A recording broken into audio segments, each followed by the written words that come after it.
Have you ever looked at the ingredients that's in this can of almond milk? It's high time to thrash it. Today, I'm going to show you how easy it is to make almond milk at home with just two humble ingredients. One, almond milk, and now water. That's about it. That's what it takes to make almond milk at home. Very, very simple. Before I actually we make the almond milk, couple of nutritional benefits of almond. Almond is extremely high in its nutritional value and content. It has got vitamin E, which is extremely good for our hair and our skin. It's got L-carnitine, which actually promotes a brain cell development. In return, it basically helps in cognitive function. And especially with women going through menopause, we understand that the cognitive function starts going slightly lower. So almonds are very, very good for us menopausal women.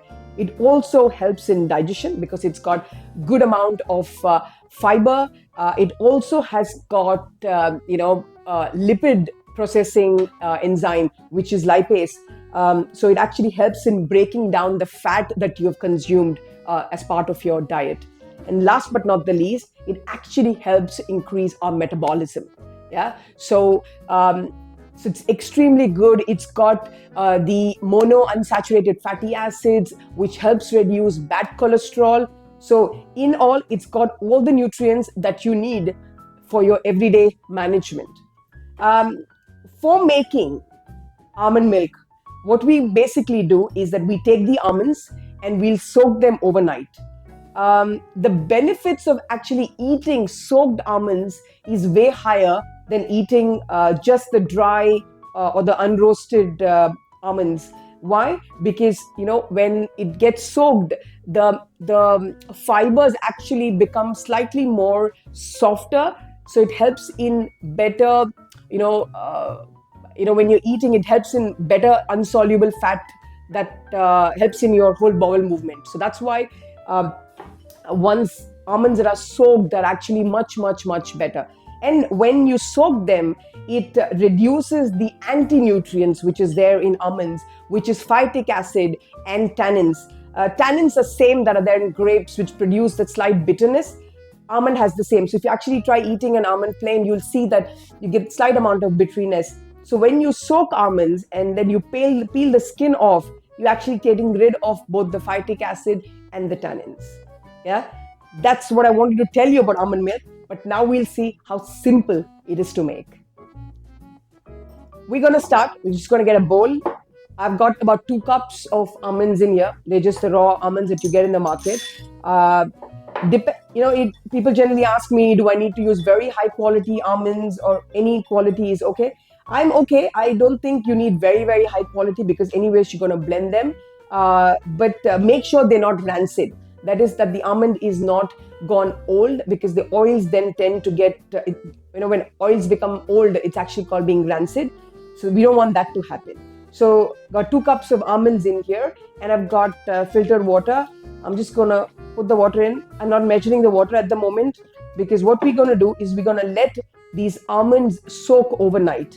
So they actually plump up better, because then the yield that you get from your almond milk will be much, much more than what you would get if you just soak it for like a few hours. So we're going to keep this. It doesn't need to go in the refrigerator. It can actually just stay outside, and then we'll do the remaining process of removing the peel and then blending it.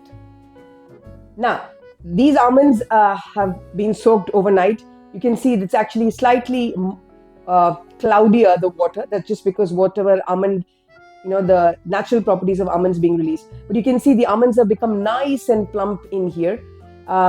What we basically are going to do is just we're going to strain this off.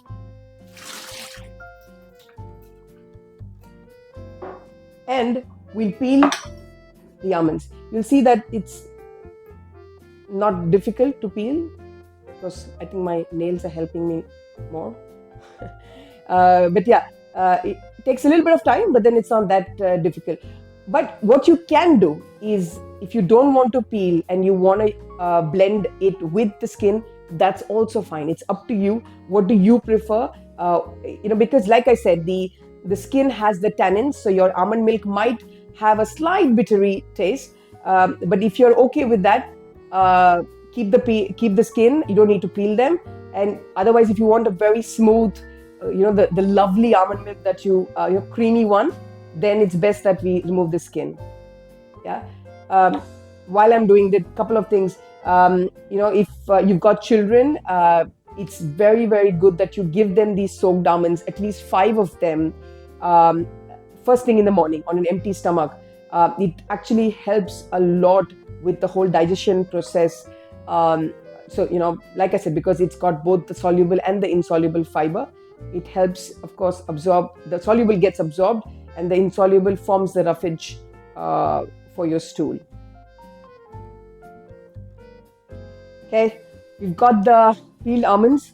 It did take some time, but then it's going to be totally worth it. Yeah, we're going to use a humble blender to do our almond milk. So in goes the almonds, and we've got a liter of water here.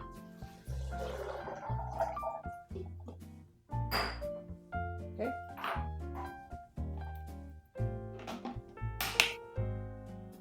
We blend.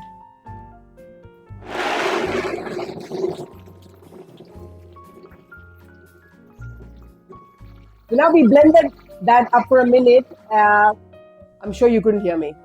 We blended that for a minute, and now it's time to strain.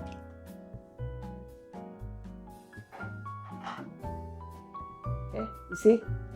So I'm just going to pour it into a jug, which I've got a nut milk bag in here.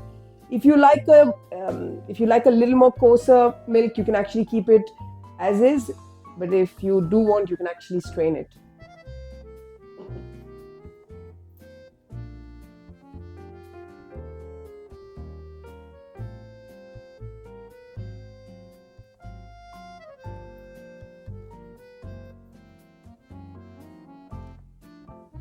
You see, nice creamy almond milk.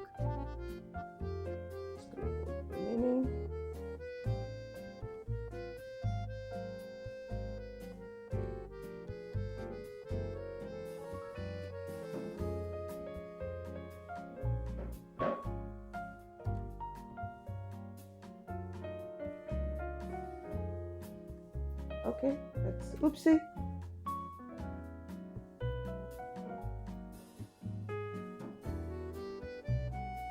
Okay, if you can just leave it for some time, automatically all the liquid will come down and you'll be left with a little bit of the pulp. Don't throw the pulp away. We can actually make good desserts out of this also, and some nice these bars, energy bars and stuff. So it's actually, don't discard anything. We're going to use the remaining pulp as well. When the majority of the liquid's done, we're just going to take the bag and we start squeezing to remove every little drop of almond milk that's left in there. There we go. Almond milk is ready, and you can see this is what I was talking about in terms of what's left from the almond milk, that this almond itself. So we can use this to make these energy bars and stuff. So don't throw them. And there you go. As simple, with just 2 ingredients, almond and water, we have our own homemade almond milk, and we know what actually has gone in this. What you can do is, if you like a sweetened version of your almond milk, drop in a date or 2 when you're blending, so actually you get the sweetness instead of adding any extra sugars. You can also add a little bit of sea salt, depending on how you like to drink your almond milk or use your almond milk. You can season it. Put some vanilla, limitless of possibilities with this humble homemade almond milk. Now let's try it.